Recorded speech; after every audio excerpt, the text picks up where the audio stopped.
my everything. So thank you guys so much for listening to me babble on for a little bit about mushrooms, but I'll jump right into it. So basically, who am I? My name is Isaiah Chavez. I'm originally from Albuquerque, New Mexico, before I moved out to Colorado State to study environmental engineering.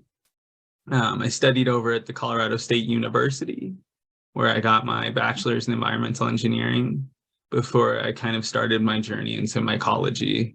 I've got two terrible little ferrets, and they pretty much ruin my life. You might hear them in the background right now. They're wrestling each other, doing something. I'm not sure. It's causing some kind of terror, but yeah. And then that is my girlfriend in the bottom right picture there. Me and her searching for some mushrooms. And big thing about me is mushrooms actually saved my life. And actually, I was in a wheelchair about 2 years ago and dealing with, full body seizures, and it was pretty much crippling. And I decided to delve into the world of mushrooms after I exhausted all of the conventional treatments.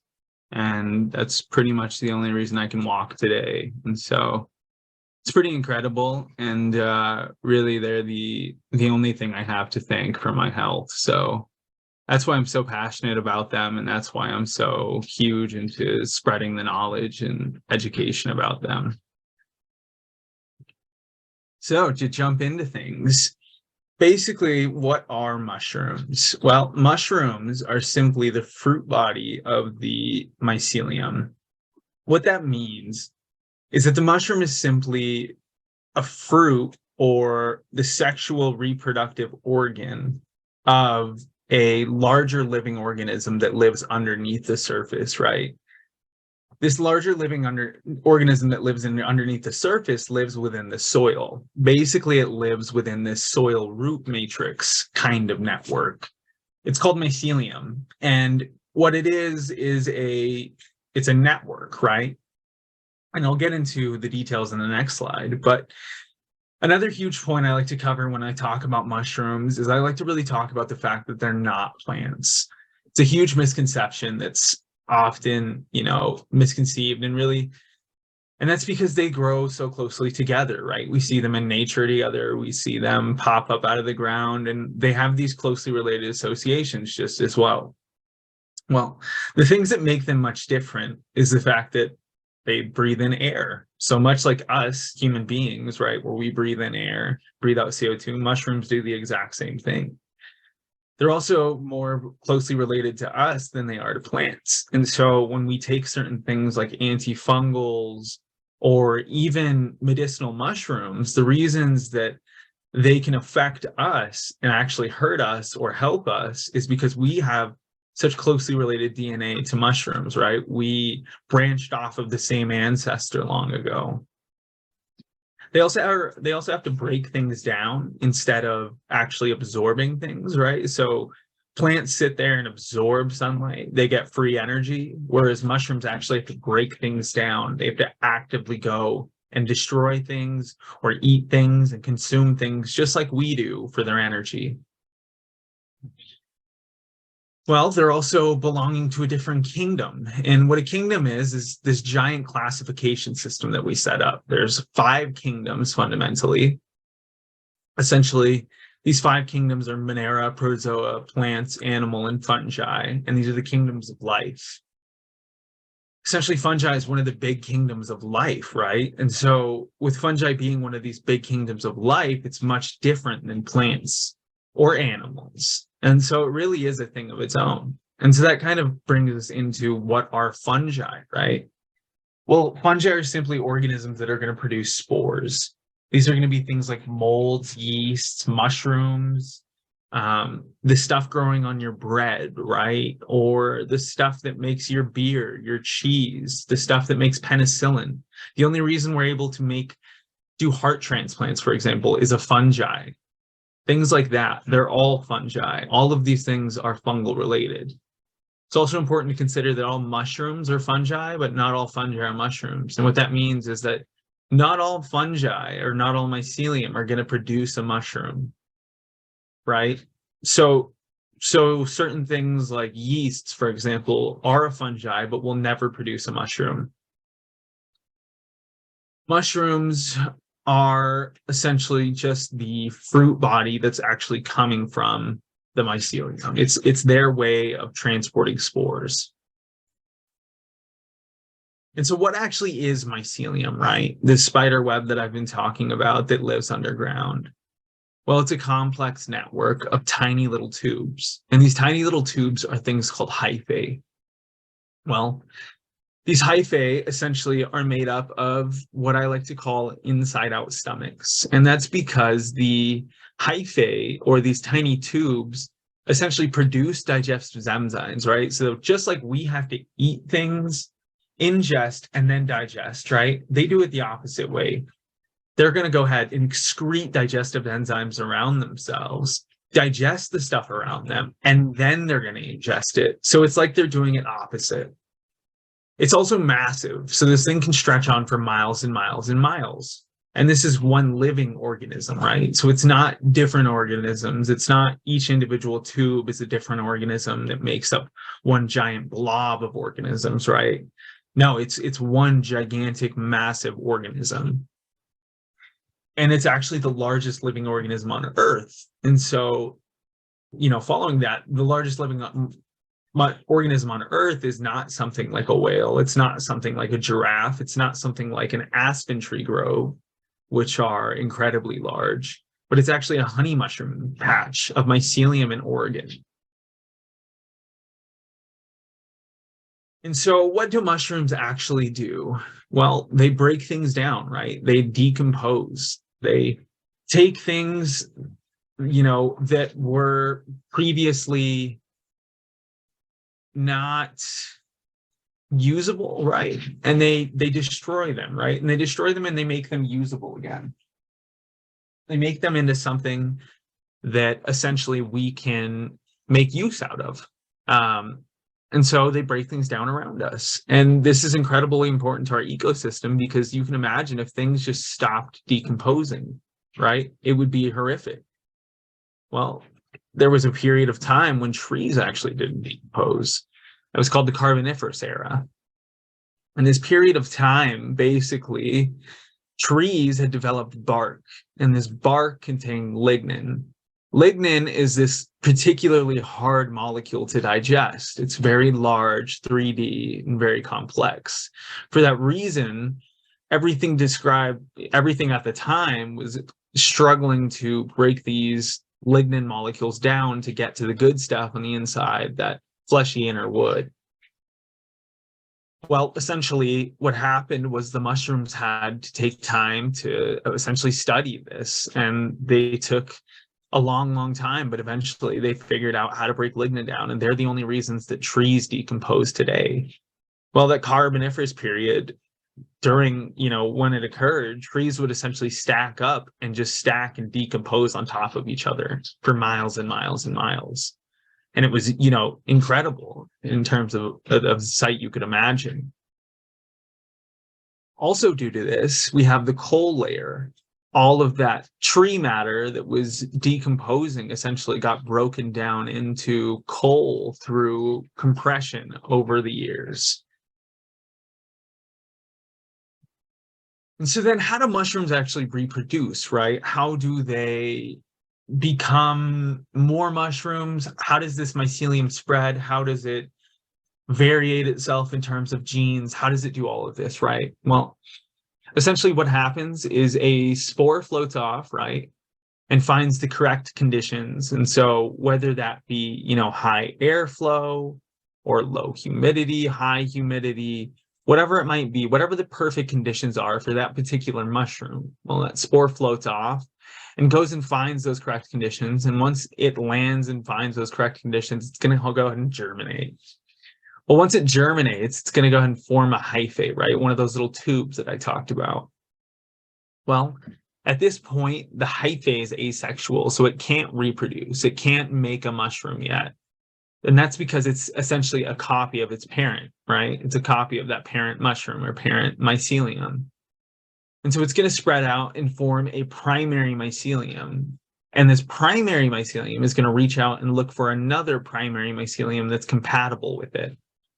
Well, this compatible mycelium will essentially meet with each other and do this kind of crazy little dance where they will intertwine and then form these connections if they're compatible. And then they actually become one organism. And that one organism becomes a secondary mycelium. And that secondary mycelium produces a mushroom. And that's how mushrooms are produced, right? It gets even more complex when we start to talk about genders, because there's as many as 23,000 different genders in the class of some mushrooms. And so it's not just male and female or whatever there might be. It's 23,000 different genders. And so essentially this, secondary mycelium forms a mushroom, and this mushroom drops its spores and the life cycle starts again. And that's how it goes, circular and forever. And it's the only reason that the world exists as it does. I like to cover just a basic anatomy. There's a lot of different kinds of mushrooms. You're going to deal with the reishi, which is like a conch, or the puffball, which is literally just a puffball. But you're also going to have things like the cap and stem mushroom. And then in the case of the cap and stem mushroom, well, essentially we have a cap and a stem. No joke, right? But it contains a few different things that are important to consider. And so one of those things being the actual cap itself, which protects the gills, right? And then the gills themselves, which have rows and rows of spores, and these spores are the seeds of the organism, right? Just like we talked about. Well, this is all attached to a stipe or a stem. And on that stem, there's this ring, right? Or essentially this remnant of what used to be called a veil. And a veil connects to underneath the cap and stem of a mushroom and protects the veil, or protects the gills as it's growing. So as it's growing, the gills want to be protected from things like bugs so that their spores don't get disturbed or hurt.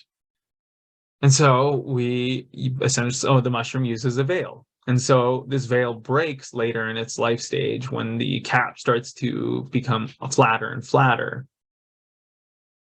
As we go down the stem, we go to the base where there's going to be the vulva.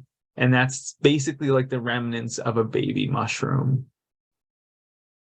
From there, we have the most important part of our mushroom, and that's going to be the mycelium. This mycelium is integral because that is the organism. The mushroom is just a byproduct of the mycelium, right? That mycelium is everything. And so then I like to cover a little bit about categorization of mushrooms. So mushrooms can be broken down into a few different classes, right? And this is based on the things they actually eat and how they eat these things. So saprotrophic mushrooms, for example, can only feed on dead things. And that means that something has to be dead, right? So it can't be dying, it can't be living, it has to be dead, it has to be 100% no life, right? And so that is something like a dead tree, leaf litter, compost, stuff like that. Well, they're going to go ahead and take this and decompose it further and further and further until they can't decompose it anymore and it just becomes topsoil. Saprotrophic mushrooms are incredibly important for that reason. They are the trash keepers of our environment. They break things down and make sure that they stay broken down. They turn things that are unusable into usable things. They essentially make the world continue in this cyclical fashion as it does. These are going to be mushrooms like your oyster mushroom, your reishi mushroom, your shiitake mushroom. A variety of different mushrooms can be considered saprotrophic mushrooms, and the majority that we actually grow indoors are going to be saprotrophic mushrooms in nature, because we can't grow living things on living things as of yet. It's kind of hard to get that whole symbiotic species thing down. And what I mean by that is the relationship that is established by mycorrhizal species. And so mycorrhizal species of fungi have a symbiotic relationship with plants. And so about 95% to 98% of all plants on Earth would actually not exist, would fully they would all die if fungi didn't exist. And that's because they have a very specific connection or relationship with these root fungi. These fungi or these mycelium are underneath the soil, right? And so they'll essentially reach out with these little tiny hyphae, or these little tiny reaching hands, as I like to call them. And they'll reach out and start to delve into the plant roots. They start to probe into them. And if they find a compatible partner, they form this communication hub. And in this communication hub, the plant and the mushroom or fungi actually start to talk, right? They start to say things to each other like, hey, what if we start to trade, right? What if we establish a trade network? And in this trade network, they can decide certain things like, hey, I have too much glucose. And that's in the case of the plant, because the plant is photosynthesizing, right? It's producing tons of sugar from the sunlight that's free. So it's got this unlimited source of glucose, unlimited source of sugar, right? So it can produce this glucose for free, and then it can take it and take that excess amount it has left over and donate it to the mushrooms. And it's less of a donation and more of a trade, but it trades it to the mushrooms. And the mushrooms are like, well, I guess, if you want to give us glucose, we have to give you something, right? So they look to their environment and they say, what can we do? And the thing with mushrooms or mycelium is that they're incredibly dense. They spread all throughout the living environment. It's incredibly dense in every step you take, you're stepping on mycelium. In fact, if you take just 1 cubic inch of soil out of the ground, there's up to 8 miles of mycelium in every cubic inch of healthy soil, right? So there's an incredibly dense amount of mycelium around us, and that means the mycelium has a ton of opportunity to reach out and grab these nutrients, right? And pull these nutrients towards the plant and say, hey, I've got nitrogen, I've got phosphorus, I've got water, I've got whatever you need. I just need sugar because I can't make it myself. I don't have access to it like you do. So they start to trade with each other. And that's because the plant roots themselves, well, they're not 8 miles in 1 cubic inch, like intense, right? Plant roots are pretty intense and pretty complex in the way that they grow, but they're nothing comparative to mycelium. And so they rely mainly on mushrooms for them to do this. And so a huge reason behind why mushrooms can't, or why plants can't survive without fertilizers and stuff like that in sterile labs and sterile cultures is because there's no mushrooms to bring them the nutrients, right? What we do now is we kind of give our plants fast food, if you will. We essentially say, hey, we're going to pour a bunch of nutrients right on top of you in the form of fertilizer, and that's what we're going to call a meal. Instead of, before, we would have this complex connection where the plants would work with the fungi to have the fungi bring them these nutrients, right? Well, now that they don't have that connection anymore, they've essentially let the fungi die because we started feeding them fast food in the form of fertilizers. Well, the mushrooms started to, like I said, die. And then the plants started to die too. And that's because the mushrooms played a huge role in protecting the plants from other fungi and other things like insects and pests. And so without this fungal protective layer, we essentially don't have, the blanket that once provided us the protection that we needed. So the plants start to die, and things like banana blights and all kinds of crazy stuff like that. We also have parasitic mushrooms, and these are mushrooms that actually attack living hosts, right? They will latch on to a living host, and in this living host, they will start to kill it, essentially. They'll start to consume it, they'll start to take it over for its nutrients, and they will destroy it eventually.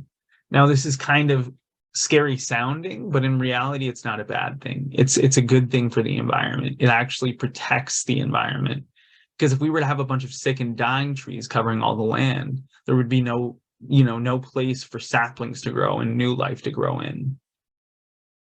So finally, we have the fourth, which is the endophytic fungi, the most interesting type. These are the kinds that actually live within the plant cells themselves. These fungi are so microscopic, right? They're tiny, tiny, tiny. And essentially, they're going to go ahead and infect the plant host, but they're not actually going to harm it. They're going to kind of work together to keep things running, if you will. Essentially, this endophytic fungi is going to live within the plant cells, and it's going to say, hey, I'm starving. Can you feed me? And the plant's going to say, why would I do that? Well, the fungi is going to say, hey, I can provide you with drought protection. I can protect you from pests via emitting certain toxins. I can do all kinds of different stuff like that. All you've got to do is give me a shot and feed me some food. Sometimes the plant will do that, and they'll form this little connection.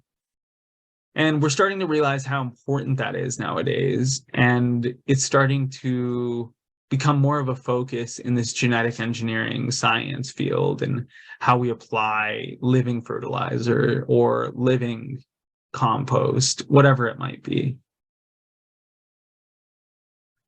So then I like to cover, how to identify mushrooms. And so there's going to be a few key aspects that you're going to want to look out for.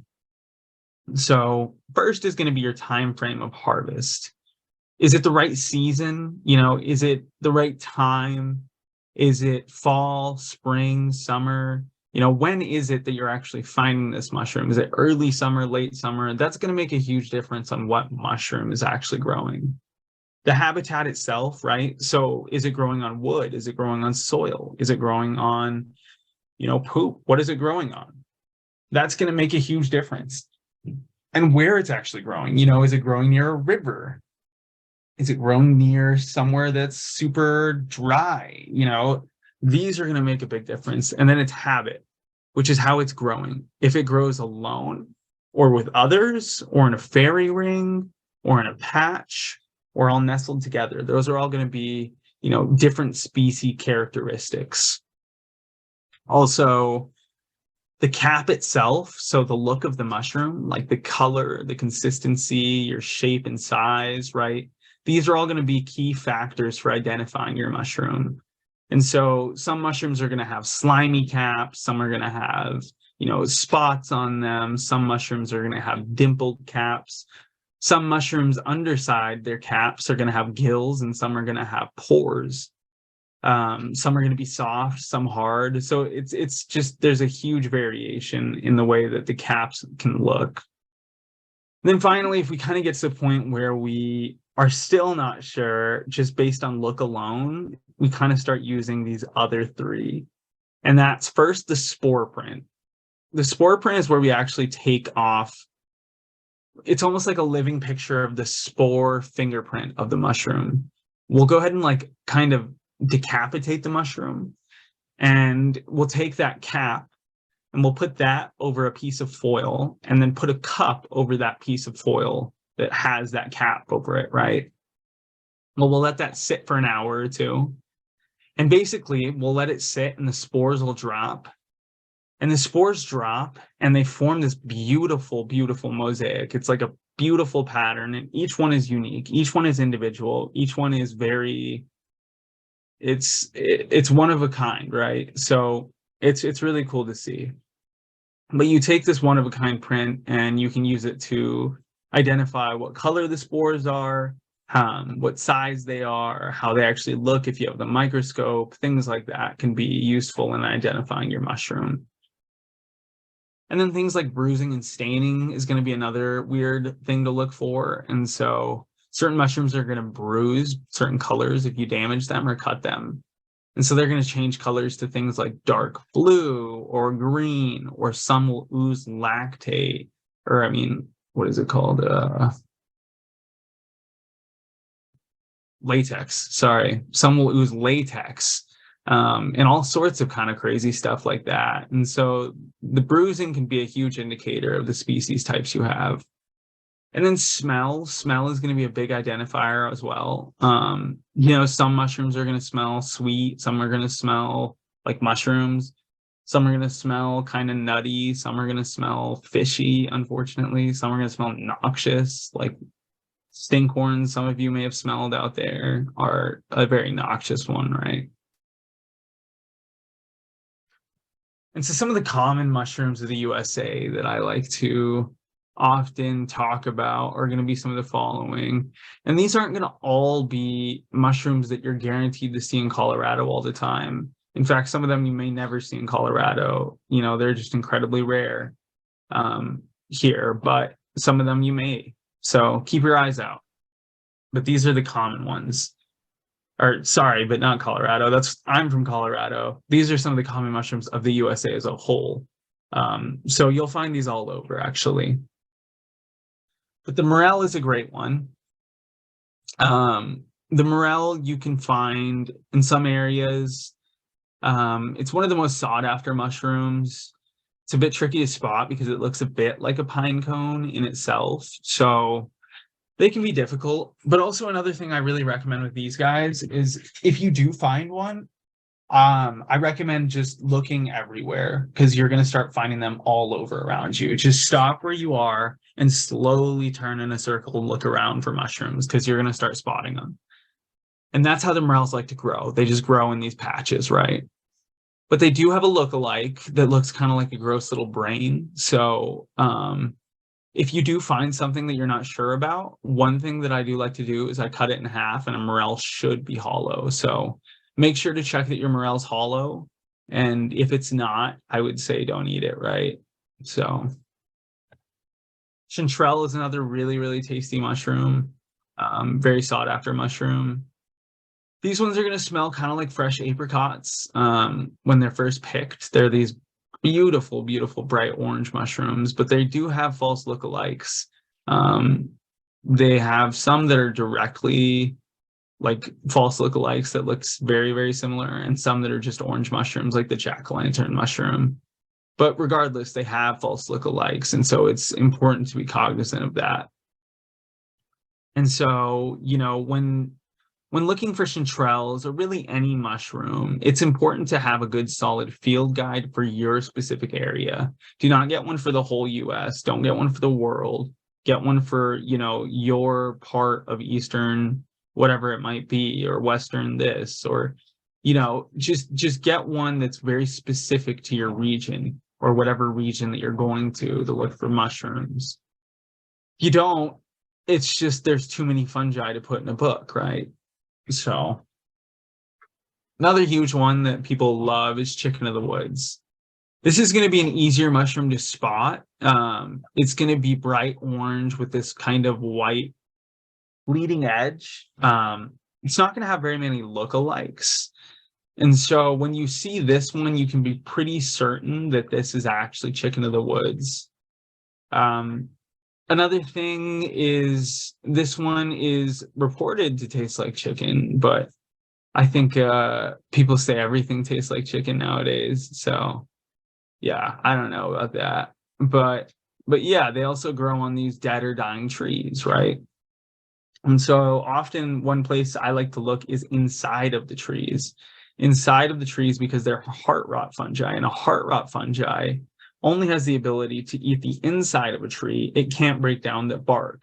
So it has to have another mushroom come in first to break down that bark for it before it can come in and eat that inside stuff. And so chicken of the woods is one of those heart rot fungi that can only break down the inside of a tree. Another one I like to talk about, just because it's a fun one, is the giant puffball. So this one should be white and firm on the inside if you do harvest it. Now, I say if you do because it's really not that much of a choice edible. It's not that delectable. It's tasty for sure in that if you add the right seasonings, it's going to absorb them, but its actual flavor itself is pretty minimal. It's going to be a pretty large mushroom depending on the exact species, but some of them can get larger than a soccer ball. And these mushrooms actually disperse their spores by filling up this kind of air sac on the inside. And once they get big enough, this air sac explodes and shoots the spores out all around them into a little cloud. That, or they'll actually wait for an animal to walk by and step on them or take a bite out of them and wait for them to explode, essentially. So lion's mane is one of the most famous mushrooms right now. It's famous because it's a delicious mushroom, first off. It has kind of a crab-like texture that makes it really, really tasty and really delectable. It looks kind of white like a lion's mane. It's very easy to identify because of its look, and so it doesn't have a ton of lookalikes. The lookalikes it does have are its, brother and sisters, Americanus and Coralitis, which are totally fine to eat as well. But definitely know what you're looking at before you decide to eat it. Regardless, it's a very interesting mushroom in terms of nerve regeneration properties. And so there's been a few studies that shows that it promotes NGF, which is the nerve growth factor, or nerve growth hormone, which are not interchangeable, but they are related. And so with the promotion of this NGF and NGH, essentially we build new nerves and repair old nerves, which is something that we tend to not do as much or at all in our later ages. And so it's a really interesting mushroom in regards to that. And so something that we're looking at a lot in studies. And for that reason, it's good for brain fog, memory issues, brain damage, things like that. And then we have the bolete. The bolete's going to be a huge mushroom, right? It's going to be a really big, meaty, I call it a brick cap because it looks like it's just a cap of bricks, right? It's just this giant brick sitting on top of a stem. It's a polyform mushroom, and so what that means is that the underside of it, as you can see, don't actually have gills. They have these little tiny things called pores, and pores are like these little tiny encased areas or tubes that have spores inside of them. When the mushroom is ready to sporulate or drop its spores, it'll essentially shoot these spores out of the tubes or these pores. And that's how the polypore mushrooms reproduce or sporulate. The pores should be yellow for most species, but it's going to depend again on the area you're in. Generally, most boletes are not going to bruise blue or any other darker color when you cut them. A little pink is not a problem, a little yellow, not a problem. But if you start to see some crazy colors, the bruising is not a good sign. And the lookalikes are, there's a pretty numerous amount of bolete lookalikes because there's a pretty numerous amount of boletes in general. And so just keep an eye out and be very cognizant of that. And so then I like to jump into how to actually grow your mushrooms, right? And so 2 beginner techniques that I like. First is going to be to obtain a fruiting block online or from a local source. And so these fruiting blocks are the things you see on that bottom screen there, right? And so on that bottom screen, you're going to have this block of mycelium, and from that mycelium, your mushrooms are going to grow. In the top, we're going to have the bucket technique. The bucket technique is where we grow our mycelium in a bucket, drill some holes into that bucket, and then our mushrooms grow from that bucket. And so we'll kind of cover those here. So with the fruiting block technique, as you can see, the fruiting blocks just grow mushrooms right off of them. And so what we're going to want to do is obtain our fruiting block from online, right? We'll get our fruiting block, order it, make sure it comes in, and we're going to make sure it's colonized and all white on the inside, right? Once we're sure that it's all white on the inside and it's fully colonized, we're going to go ahead and cut that bag open and cut it like a little X, like a 3-inch X cut. Then we're going to place that somewhere it gets plenty of good fresh air, right? Not just recirculating air, but we want actual fresh air from outside or from a different part of your house to be interacting with this block. And we actually want some light to come in and hit the block. And then we're basically going to keep the block humid by misting it a couple times a day. Just spray that spot where you cut it a couple times a day and you should be good to go. And then from there, you just wait for the babies, which are called pins, to show up in about a week or so. and your mushrooms should be, depending on the species, full grown in another week. And so it's pretty fast. I mean, once you open the fruiting block, it can be 2 weeks to full growth, you know, depending on the species, especially with the oysters. Alternatively, if you don't want to do the spraying and then putting it out somewhere where it gets a lot of air, you can build a little mushroom grow tent. These can be done for pretty cheap. I've done them for, you know, less than 150 bucks for the little 2x2 Martha tents. And so if you need any tips with those, please just reach out and I can always help you. The other technique is going to be the mushroom grow bucket. And so you're going to need 2 things for this. I mean, not 2 things. You're going to need a few things for this, but you'll need 2 plastic buckets. With these plastic buckets, you'll also need a drill, a mushroom grain spawn bag, some boiling water, straw, hardwood sawdust, hardwood fuel pellets, or something like that, and then micropore tape. And from there, basically what we're going to do is we're going to take this bucket, right? And we're going to fill it with our straw, our hardwood fuel pellets, our hardwood sawdust, whatever it might be.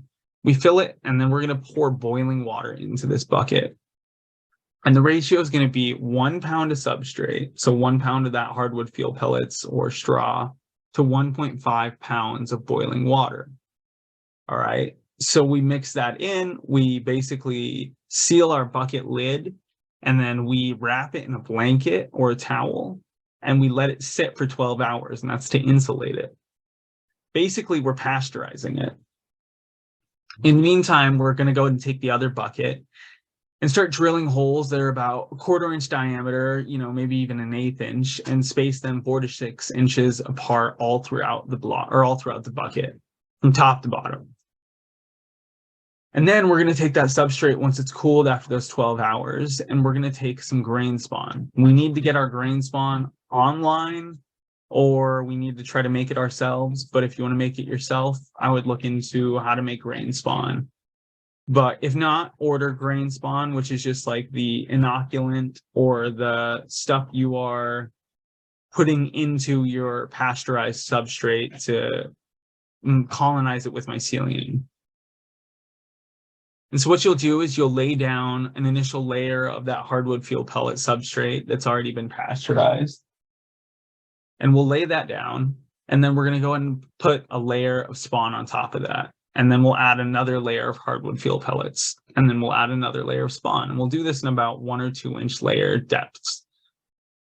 We'll do this all the way to the top of the bucket. And once we've reached pretty much the top, we'll make sure that very top layer is just the hardwood fuel pellets. And then we're going to go and give it a good little pat everything down real good. And then we're going to just let it chill. We're going to go ahead and let it chill, but we're also going to tape up all of the bucket holes. So with duct tape, we're going to tape all the bucket holes sealed shut so that it doesn't have any breathing room, right?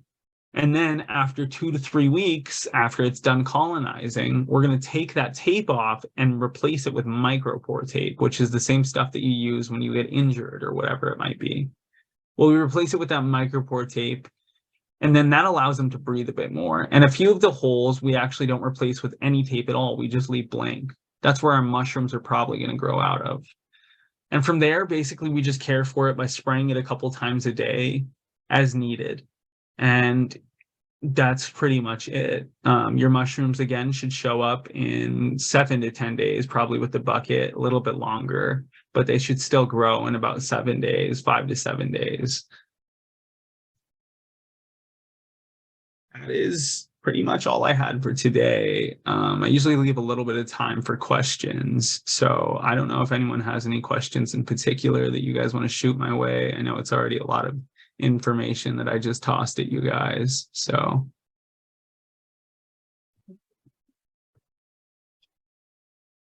I'm going to go ahead and stop sharing my screen. I can ask a question for you, Isaiah. I always ask questions. I swear if I live to be 100, I'll still be asking questions. So this micropore tape, so this isn't something special that you buy at the mushroom store. This is something that you just use to in a medical kit or something. What were you saying? Yeah, exactly. So it's just that 2M micropore tape that you get from the store for like wounds or injuries. If you get a little bit of that micropore tape and go ahead and use that as your filters, those are perfect. And the pellets you talk about, the hardwood pellets are the ones that I put in my pellet stove? Yep, totally. No kidding, huh? I didn't know, I had no idea those could be used for anything, but certainly, but heat my pellet stove, that's interesting. So you Yeah, they're change, great for you add mushrooms. something, every time you do this presentation, you add something new, either that or I hear something new, which whatever the case may be. So it's all good. Any questions from the room? We got to have some kind of questions for Isaiah. Okay, we've got a question. What mushroom are we getting? We ordered that fruiting block online. What should we be asking for the variety of mushroom? I'm sorry, can you repeat the question or come closer? Okay, Can you hear me? yes. Okay, she's asking if she orders the fruiting block online, which type of mushroom will she be getting or she should be asking for? So you'll have a few different options. The ones that I would recommend for getting a fruiting block online would be like an oyster mushroom. So oysters come in a variety of different colors and textures and like shapes. So, you know, they can be like a pink oyster, which is a great beginner mushroom for warmer climates, or a blue oyster, which is a great beginner mushroom for colder climates. Also, lion's mane is a pretty great starter mushroom. Shiitake can be a little bit tougher sometimes, but if you get the right block, they're not too difficult. All the rest of the mushrooms are going to be a little bit more on the difficult end, but they can all be done theoretically. But anything that's like mycorrhizal, so the ones that have that plant root connection, they can't be grown right now. We haven't cracked the code on that yet. So that's why morels can't be grown and porcinis can't be grown, chanterelles can't be grown. So Isaiah, you talk about the ones that are easy. And as you said, oyster mushrooms come in many colors. They have different flavors, and if we're growing them inside with some air, it probably doesn't really matter if they're cold weather or warm weather, right?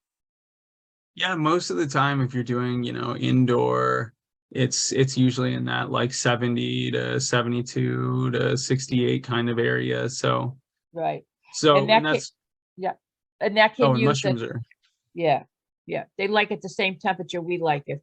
So, exactly. did they use the simple substrate like the straw or the oysters? I'm saying I heard they're the easiest ones. Emphasizing them, they use the if you're going to do it in the bucket, not going to buy a fruiting block. They don't need anything special, right? Yeah, if you're doing the fruiting block, they don't need anything special. But if you're doing the bucket, you just have to do the straw and the grain spawn. Okay, cool. All right. Straw's cheap enough. So, any other questions? I actually have a comment. There's a place in Massachusetts called Fat Moon Farm. Fat Moon Farm, and you can buy the blocks there. And they have a variety. I'm not sure exactly what they have. They actually use some forces trees. Okay, great. We have a place, there's a bigger place. I don't know if you've heard of it, Isaiah. I don't know if it's big out there, but North Spore, I believe that's in Maine, North Spore. Yeah. And they sell a whole bunch of mushroom stuff, different types, etc. So I don't know how big that is nationwide.